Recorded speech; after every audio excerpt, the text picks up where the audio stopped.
Welcome everybody to World of Tanks subscriber replays. My name as always is Maxwell, and today's first replay is from the user 77 Big Gun 77, otherwise known as Big Guns, and he's driving the T-62A on a standard battle on the Siegfried Line. T-62A being a tier 10 medium tank for the Russians. It's not often that I tend to see standard battles on Siegfried Line. Normally you get an encounter battle or an assault battle, so a standard battle should be fairly interesting. You can see Big Guns straight away heading towards the city. Manages to get there unimpeded and takes up a position behind the red building here. Going to try and get shots at anybody who tries to make an early push down the lane to the left there. Does see a Conqueror, and the Conqueror fired early on. Big Guns puts himself way out in the open there, taking a little bit too much of a risk. Luckily, the IS-3 who popped out missed and hit the ground. Not that I'm sure he would have done damage even if he did hit. Going to wait for this IS-3 to pop back around the corner. Side scraping there, but not doing a very good job of it, as he takes pretty much 1,500 points of damage immediately, and he's tracked, and he's gone. And that's Big Gun's first kill of the game, picked up very early on. So that IS-3 making a massive mistake there and getting taken out very, very early. You can see Big Gun's thinking about going around for the Conqueror and the E100. He does have a little bit of support in the form of that IS-7 on the left, who has already made a move there. Does decide to take the slightly safer option, coming around to their side here. T-62A being let down by its gun depression there, had to back off just a little bit in order to land that shot. Does see the E100. I don't think that he's spotted Big Guns here, even after being shot by him. Big Guns does have to be careful from the right-hand flank, though, as they don't really have anybody overlooking that area. So really got to play this one a little bit carefully. If somebody decides to make a move over there, going to be able to get free damage through his side armor. Fires off a quick snapshot at the 100, just puts that one into the terrain, unfortunately. AMX-12T comes flying around the corner. Looks like he's concentrating far too much on who is in front of them rather than where he is driving, and he crashes straight into the building. You can see the 12T not bothering to focus on Big Guns in the T-62A there, as he knew that he couldn't damage him. Just stares forlornly off into the distance as he gets himself taken out, and that's kill number 2 now for Big Guns. He gets a great hit on the side of the E100. And Z100 was looking to maybe try and score something on the IS-7. Unfortunately, the IS-7, even if he can see him, he's only going to be able to see the turret. Actually, that's an E75, so I tell a lie. Forget everything I just said. E100 puts a great heat shell through the front of the T-62A to take off a huge chunk of his hit points. Unfortunately, he does get killed in return. Big Guns has noticed a T-54E1. I'm not really sure why he didn't open up earlier, as he clearly had a shot on Big Guns here. Maybe, well, no, he will almost certainly have been spotted, as he was right next to this E100 here. So a little bit unusual. Maybe he fired off some shots of that T-34 and was reloading. Either way, he has now been chased away from the area. He's had to drop back, but he hasn't dropped back too far, just far enough so they can reload. He's now going to duel it out with that T-34, who loses that battle thanks to the VK4502B that's in the area. T110E4 on the left, and what an ammo rack to take him out. A little bit unnecessary at 353 hit points, but it's always nice to see those huge explosions. Get that little ammo rack symbol. T-32, you can see, thinking about flanking around.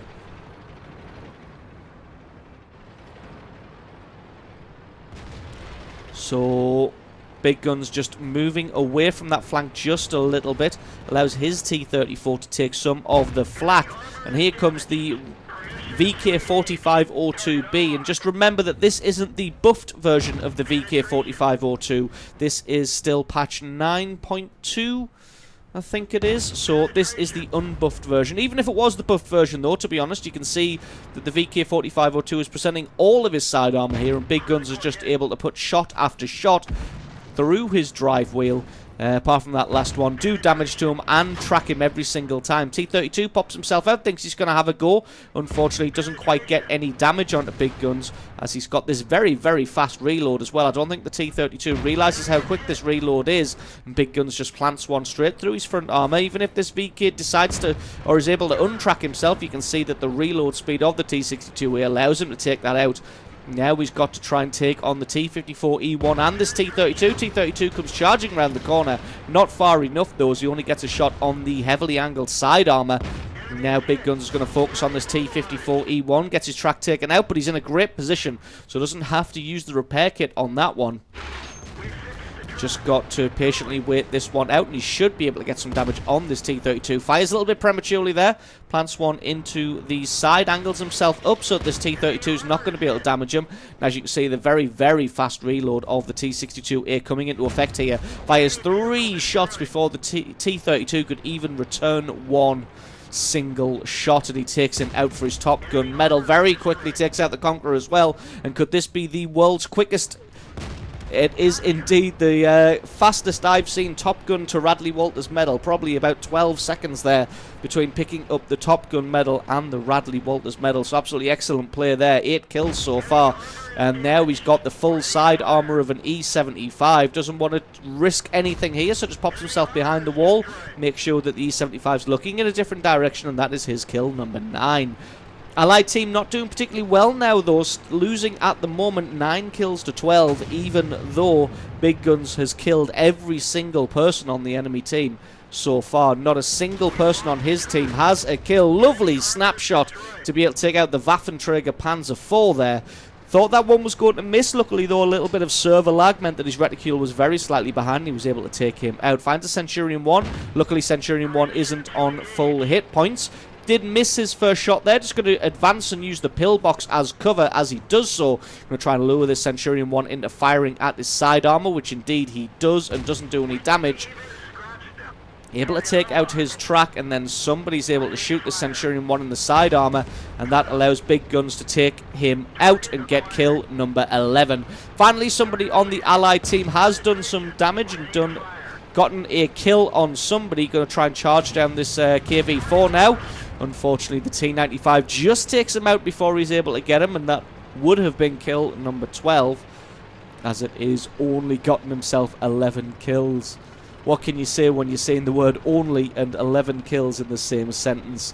So the 3 guys left on the Allied team are the only people who've gotten any kills between them. 11, 1 and 1. T-54 reappears, but he is in the city. Tries to take out the T-95, almost gets him. But he's only got 31 hit points left now. He is able to take out the T-95. How many hit points did the Allied Tiger II have? Not very many. If the T-54 is lucky, nope. RNGesus was not on his side today, as that T-54 could have easily taken out that Tiger II. And then it would have evened things up fantastically. Now it's just a case of hunt down the artillery and see if Big Guns can take out target number 12. Or whether he's going to be nice and allow the Tiger II to get another kill. Finds the M4043. He is hiding in the worst position he possibly could be. I'm pretty sure the only way to get to the guy is to come around the corner, which is going to allow him to get shots on your face as you make the approach. Big Guns can only see his gun. Fires a HE round. It does hit the gun, but it only does splash damage to the rest of the vehicle. Looks like the artillery has just fired off a shot. Not really sure who he was shooting at, because I'm pretty sure Big Guns was way too close. Tiger II takes his time, takes his shot, takes him out, and that's GG and the victory. So absolutely awesome replay there from 77, Big Guns 77, picking himself up a monster 11 kills, 7,300 points of damage, and really, really carrying his team to victory, considering he got pretty much all of the kills himself. So thank you very much for sending that replay in. Don't forget, guys, to stick around, because as always, the score screens and another game are coming right up.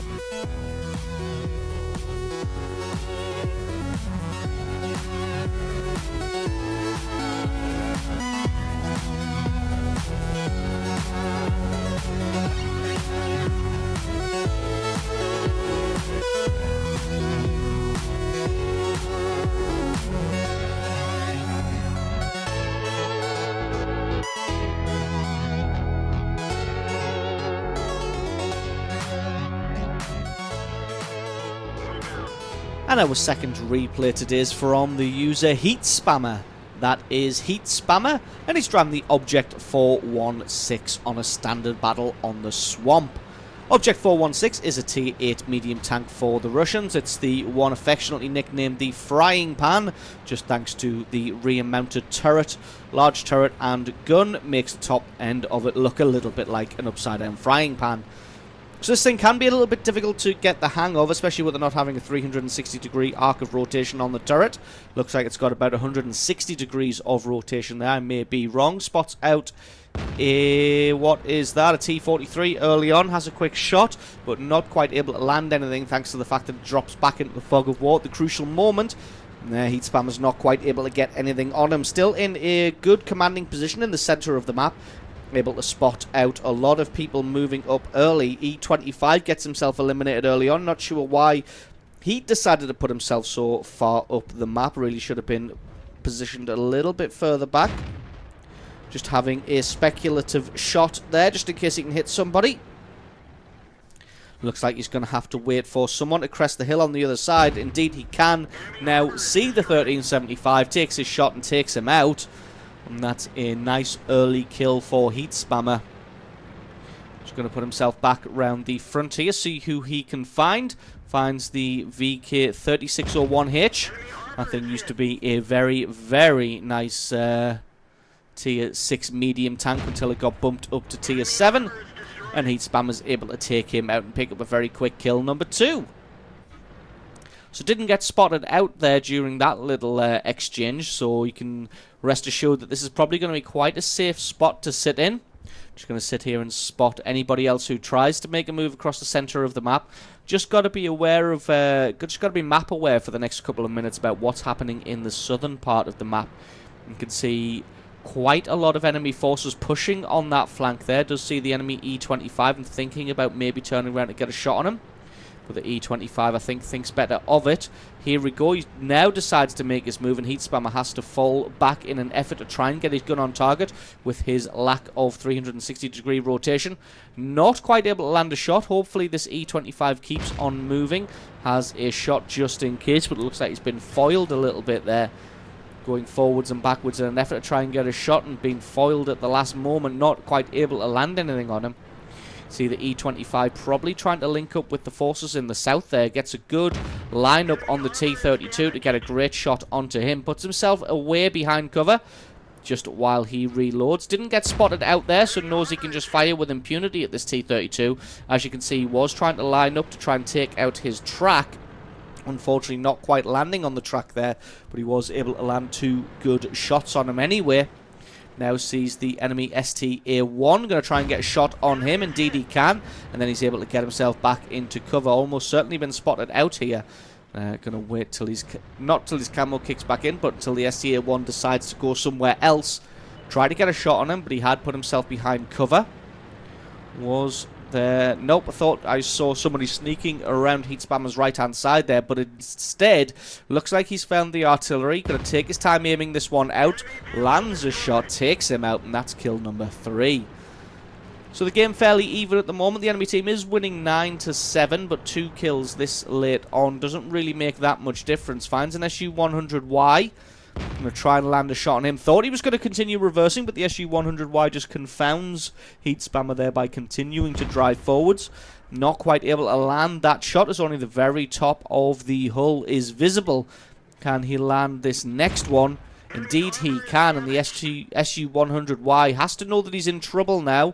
Stops himself, spins around to try and face the source of the shot. Unfortunately, his armor's not quite thick enough, and Heat Spammer's able to finish him off and pick up kill number 4. So they have been pushed fairly heavily in the south now, and it looks like the guys who were on the attack in the north have also been fended off. There's a 59-16 moving in and around base, but he only has a couple of hit points left. In fact, literally a couple, only 2. STA-1 is cresting the ridge again. Oh, there's that T-32 from earlier. Can Heat Spammer land a shot? He can indeed, and that's kill number 5. STA-1 is backing off, but he's not backing off quick enough or in the correct direction. He gets taken out as well, and that's a well-deserved Top Gun medal. And Heat Spammer evens up the score nicely now at 11 kills to 10. Rest of his team not performing particularly well. The T-25-2 is charging off by himself there. Doesn't really have the support. that he needs, and he gets himself taken out. I was going to say, I think Heat Spammer is writing in the chat there as his ally gets taken out. May have been able to do something about it, but it looks like that the T-21 is in cover. Not able to get a shot onto him. Got to find this 5916. So although he only has 2 hit points left, he will be able to troll the shit out of this AT-7. And if they're on the other side of the map and this 5916 decides to go for a sneaky base capture, then it's going to be difficult. Enemy team already posting in chat that the game is over and they've won, but I think the guys remaining may have something to say about that. The T-32 in the south might not have any kills to his name, but it does seem like he's the only one who survived when the enemy team was pushing fairly heavily in the south there. Finds the 5916, gets a shot on him, takes him out, and that's kill number 7. Still got 1 artillery piece in the form of that Su-8, as you can see, already firing on the location, but I think just missed that one there. So Heat Spammer's probably going to be safe. T-32 is attacking from the south, so Heat Spammer himself is going to come at the enemy from the north here. Not sure if he's going to take the long route around over the destroyed bridge there, or whether he's going to take up residence in D4 in a sniping position instead. T-32, not really sure how many hit points he's got left. Whether he was in a protracted battle for his life, or whether he just sat at the back and camped and is still on full hit points. If he is on full hit points, then he's going to be able to just wreck the remaining enemy team here, because that Rheinmetall, not a particularly tough target. Heat Spammer finds him in the center of the map here, gets spotted out by that T-32. Got 885 hit points, and that AT-7 for the enemy team, though, is on full health, but he has presented his rear armor to Heat Spammer here, who gets a great high roll for his first bit of damage. The AT-7 starts to back off. Unfortunately for him, he's backing off directly into the line of fire, but Heat Spammer has to be careful now that the Rheinmetall doesn't get a shot on him. Not really paying much attention to the T-21, because let's face it, even if the T-21 is able to get shots on him, his gun isn't particularly high caliber or particularly high damage, but he's not able to get anything on this AT-7, so decides to switch his attention across to this T-21. Going to wait for the T-21 to open fire. Nope, he's just going to have a shot into the fog of war in an effort to try and get the T-21 to open fire and wait for the Rheinmetall or this AT-7 to present a better target of themselves. It's a little bit weird that T-21's disappeared in full view. Must have dropped back behind the terrain there. Can Heat Spammer get over the top and take out this AT-7? The allied AT-7's already taken out the Rheinmetall. Oh, a little bit unfortunate to get a low roll there. He'd already rolled high enough to be able to do that much damage. One more shot though, and there we go. That's kill number 8 and a well-deserved Radley Walters medal for Heat Spammer. And that just leaves the Su-8 and the T-21. Finds the T-21. He is indeed still in the same position. He looks like he's going to try and make a run for it. Heat Spammer gets a great hit onto him to take him out. And that is kill number 9. Now they've just got to find this Su-8. So it looks like their AT-7 was taken out. Probably by the artillery. And there's only the artillery left for the allied team. T-32 graciously says that the artillery is his. It belongs to Heat Spammer, so he can get his Pool's medal. And there's going to be moving into the most commonly camped spots for artillery. But it looks like the artillery is nowhere to be seen right now. He's not in the base. T-32 came from this direction, so to be honest, he's probably going to be hiding in the center somewhere. T-32 goes for a base capture, just in case everything goes wrong, and look at that. The Su-8 proves to be an absolute arsehole, drowns himself to deny Heat Spammer his well-deserved Pool's medal. So I'm going to give this guy an honorary Pool's medal because he deserved it, and that Su-8 was a no-honor coward. So absolutely awesome replay there from Heat Spammer, picking himself up 9 with an honorary 10 kills, almost 4,000 points of damage, and an absolutely excellently well-played game by him. So awesome replay from you. Thank you very much for sending that one in. Don't forget, guys, if you've got yourself a great replay, then send that into replay@screenreality.com. Link for that is in the description. If you enjoyed this video, found it useful, informative, you learned something, or you just enjoy it, then think about hitting that subscribe button, because there's a lot more World of Tanks content on this channel. I've been Maxwell, this has been World of Tanks, and I will catch you guys next time.